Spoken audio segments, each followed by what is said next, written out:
आज संडे था। दोपहर के 12 बज गए थे। संध्या घर का सारा काम करके बहुत थक गई थी। रात में बहुत गर्मी होने के कारण उसे नींद नहीं आई थी, इसलिए सुबह से ही सारे शरीर में सुस्ती थी। उसने सोचा, अब बर्तन साफ हो ही गए हैं, सिर्फ गैस साफ करना बाकी है। वह करके 2 घंटे सो लूँगी। अभी उनका 28 साल का लड़का आकाश किसी से मोबाइल पर बात करते हुए, हाँ यार, बस घर से निकल ही गया हूँ, 15 मिनट में आता हूँ।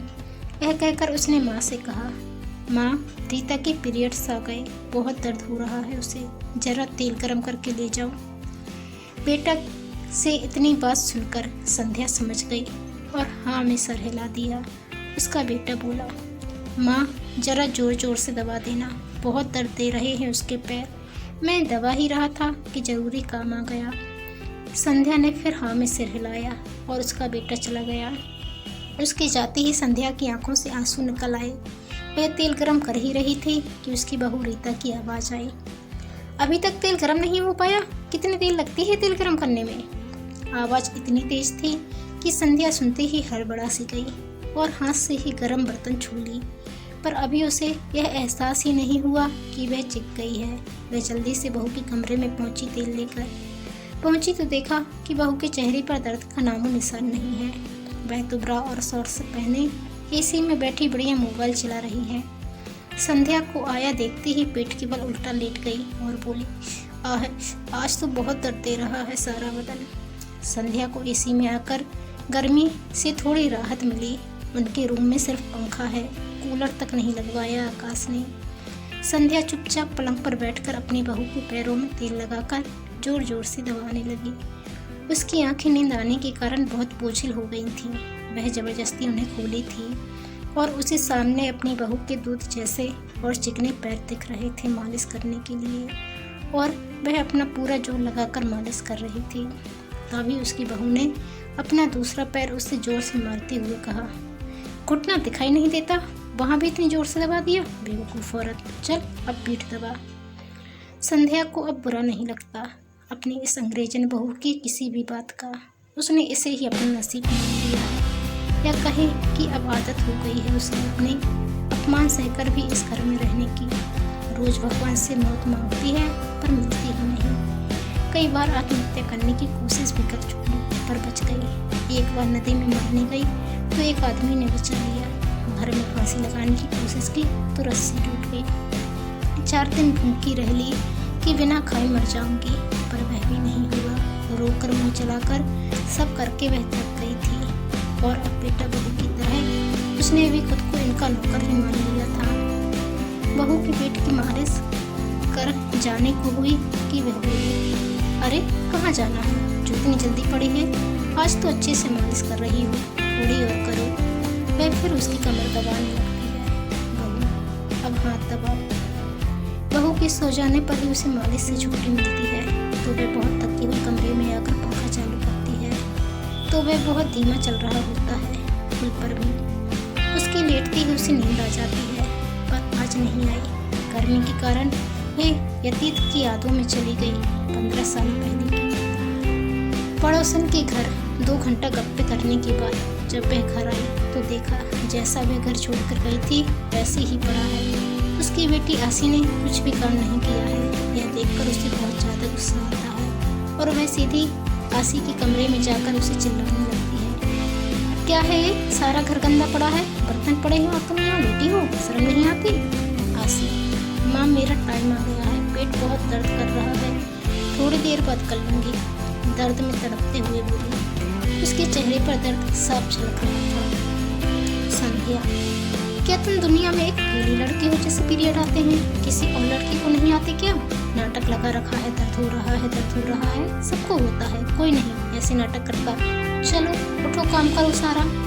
मुझे वह पीयूष की मम्मी के यहाँ जाना है, झाड़ डलवाने उनका। चलो जल्दी सब काम करो, दवाई रखी है वहाँ खा लो। और ऐसा कहकर संध्या घर से निकल जाती है। यह याद आती ही उसकी आंखों से आंसू झरने लगते हैं। उसने हमेशा अपनी बेटी को ताना दिया था कि ससुराल में क्या करेगी। घर के अधिकांश काम वह अपनी बेटी से ही करवाती थी ताकि वह काम करना अच्छे से सीख जाए और उसे ससुराल में कोई दिक्कत ना हो। संध्या को उसके दुख तकलीफ से कुछ लेना देना नहीं था,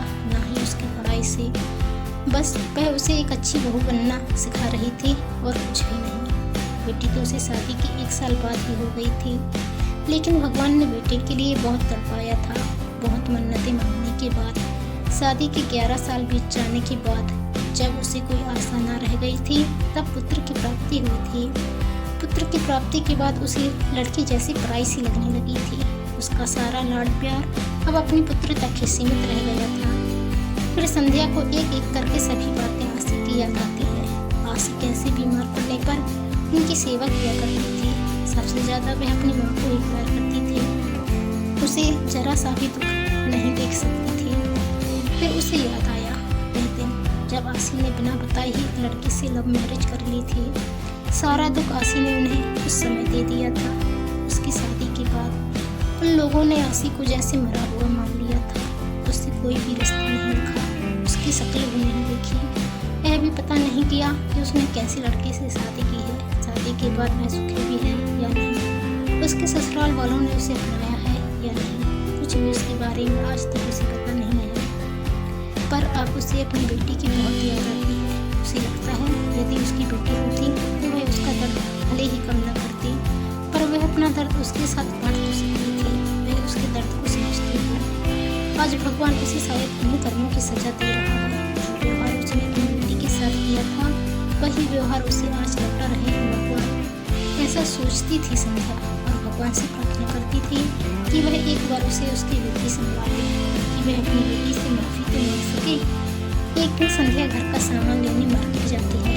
सामान खरीदने के बाद वह ऑटो करने के बारे में सोचती है, लेकिन देखती है कि उसके पास बिल्कुल भी पैसे नहीं बचे हैं।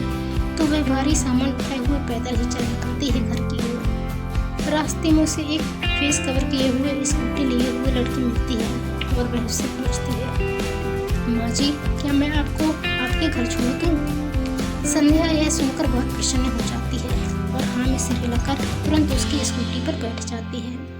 रास्ते में दोनों कोई भी बात नहीं करते हैं। जब संध्या घर पहुंचती है तो उसे धन्यवाद देकर अंदर जाती है। उसे बहुत प्यास लग रही होती है, इसलिए वह किचन में जाकर अपने लिए पानी लेती ही है कि सामने खिड़की में उसे अपनी बेटी घर के बाहर खड़ी हुई दिखाई देती है। यह वही लड़की होती है जो फेस कवर किए होती है।